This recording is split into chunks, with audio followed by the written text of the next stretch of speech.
Madame, Monsieur, bonsoir. Voici les titres de ce journal. L'affluence habituelle pendant la période de fête connaît une baisse cette année chez les couturiers et stylistes. Ils craignent pour leur chiffre d'affaires. Le constat dans quelques instants.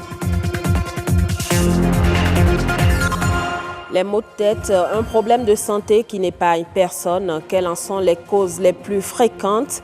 Un neurologue nous édifie sur la question.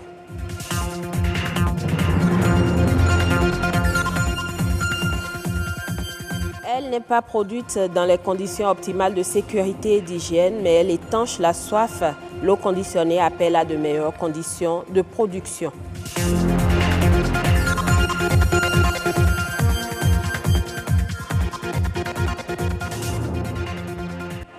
La période de fin d'année constitue une occasion de faire de bonnes affaires, mais au niveau de certains stylistes et couturiers, le flux de la demande en couture a connu une baisse contrairement aux années antérieures. Le constat avec Stanislas Lenkmo.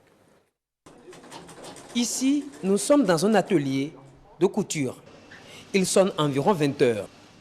Roland vient retirer sa commande chez son couturier. C'est pour la fête, je l'ai déjà fait. Juste qu'il y avait une petite grosseur que j'ai demandé à diminuer. Depuis le matin, Roland est le premier client de ce styliste. À son niveau, il dit disposer de vêtements tout fournis, déjà confectionnés et prêts à la vente. Mais la demande a chuté. Il y a trop de différents dedans. Il y a trop. À ce temps maintenant, tu serais déjà fatigué. Tu serais vraiment fatigué. Aujourd'hui, un client ou deux clients va venir, vraiment, ça ne va pas du tout. Ça ne va pas, le temps est vraiment serré. La fête là, vraiment, on remercie Dieu. Comme Bertrand, nombreux sont les couturiers qui vivent cette situation à Cotonou en cette période de fête. Le décembre ne reste pas comme ça. Le mois de décembre, c'est notre fête.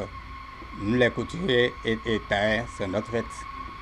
Mais actuellement, depuis 2 ans comme ça balance trop. On vient un peu là, on rentre, on ne peut pas dire c'est mal, c'est bien, mais on est dedans quand même. Léopold, lui, il est brodeur. Il tente une explication à l'inadéquation entre l'offre et la demande. On n'a pas encore de grands travaux de fête. Parce qu'il n'y a pas l'argent. Tous ceux qui ont l'argent réservent ça pour la santé et la nourriture. L'habillement maintenant, là, c'est sauf qui peut. C'est sauf qui peut, franchement. L'habillement est réservé pour les grandes personnes, ceux qui aiment s'habiller bien. Contrairement à Bertrand et Léopold, pas de repos pour René. Les commandes ne cessent de croître à son niveau. Et nuit et jour, ces 5 apprentis et lui s'évertuent à satisfaire la clientèle. On ne dort plus assez. On travaille presque 24 heures sur 24. Les styles locaux dominent et la tenue du moment, c'est le good luck. Et ça aussi domine. À part ça, il y a un peu de tout quand même. À mon niveau, c'est mieux cette fois-ci. Les clients viennent. Encore quelques heures, c'est le nouvel an. Néanmoins, beaucoup de couturiers et stylistes espèrent toujours recevoir de nouvelles commandes afin d'améliorer leur chiffre d'affaires durant cette période de fête. Les céphalées sont plus connues sous le nom de maux de tête. Elles peuvent devenir un véritable handicap pour les patients. Céphalées de tension, céphalées secondaires, cette maladie existe sous différentes formes. Richard Ruizé, docteur neurologue, nous édifie sur le sujet. Il est au micro d'Evra Danani. Les céphalées, qu'on appelle communément mal de tête, sont des douleurs qui surviennent au niveau du crâne.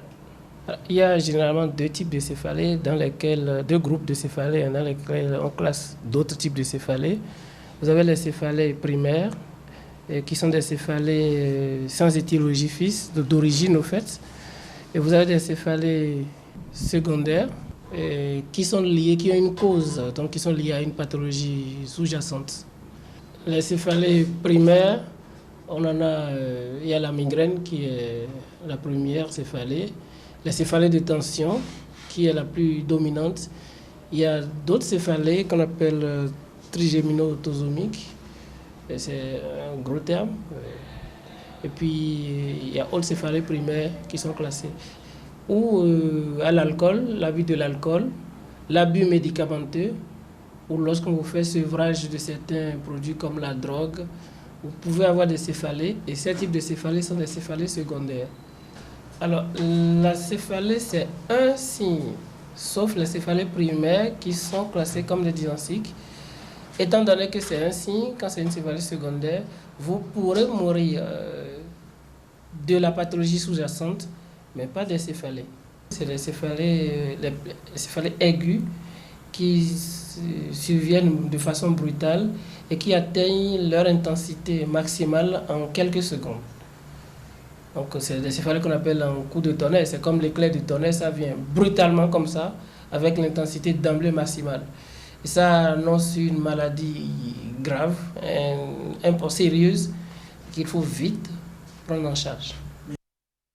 Consommer tout le temps l'eau conditionnée en sachet et pourtant, elle n'est pas toujours propre à la consommation. Les conditions de production laissent parfois à désirer. Les études révèlent qu'une importante partie de ces eaux conditionnées contient des germes qui pourraient occasionner des maladies hydriques. Les précisions dans ce reportage signé Gloria Oni. Les statistiques au plan national indiquent qu'environ 35 à 40% des eaux en sachet qui circulent dans nos villes ne sont pas de bonne qualité. La plupart des structures privées de traitement de l'eau conditionnée ne disposent pas d'accessoires ni d'appareils requis pour une production répondant aux normes sanitaires en la matière. Les eaux conditionnées en sachet seraient l'une des sources des maladies hydriques liées au manque d'hygiène qui caractérise le processus et l'état du matériel de production. Un laboratoire vraiment accrédité dans les normes qui se chargera de faire le contrôle de la qualité de l'eau mise à la disposition des populations. Il existe des tests de loi qui permettent à un producteur qui veut s'installer pour produire de l'eau, il a des tests auxquels il doit se conformer. On a remarqué que ces producteurs s'installent anarchiquement, d'autres font l'effort de se conformer, d'autres s'installent clandestinement et c'est le cas de la majorité. Les zones marécageuses, généralement insalubres, sont les endroits où ces usines artisanales de fabrication de l'eau conditionnée en sachet sont installées. Il est estimé qu'entre Cotonou, Porto-Novo et Abomey-Calavi, qu'on peut avoir jusqu'à 1000 producteurs. 1000 producteurs, mais la majorité produit dans des conditions ou dans des lieux où ils ne souhaitent jamais qu'on ait assez et l'eau apparaît seulement de quelque part, vous le voyez en circulation. Pour réglementer le secteur, le ministère de la Santé a pris certaines dispositions qui peinent à être mises en application. Malheureusement, à la date d'aujourd'hui, le décret qui nous permet de leur donner une autorisation de faire le suivi n'est pas encore signé.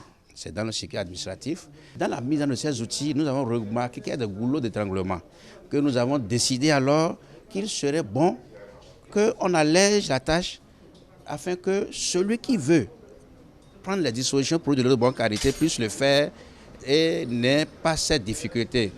Il apparaît alors que les conditions de production des eaux conditionnées en sachet sont décriées. Les acteurs du domaine y travaillent d'ailleurs en vue d'améliorer la qualité de l'eau destinée à la consommation.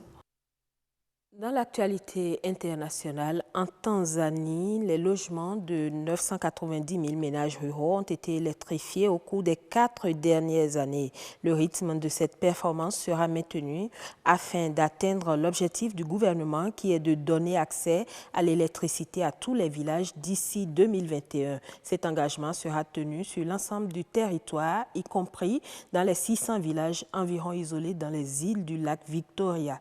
L'une des priorités priorité du gouvernement en matière d'énergie est également la localisation de la fabrication d'une partie des équipements utilisés. L'industrie électrique locale est désormais capable de produire des compteurs, des câbles ou des transformateurs électriques, ce qui lui permet de capter une partie du financement alloué au projet énergétique.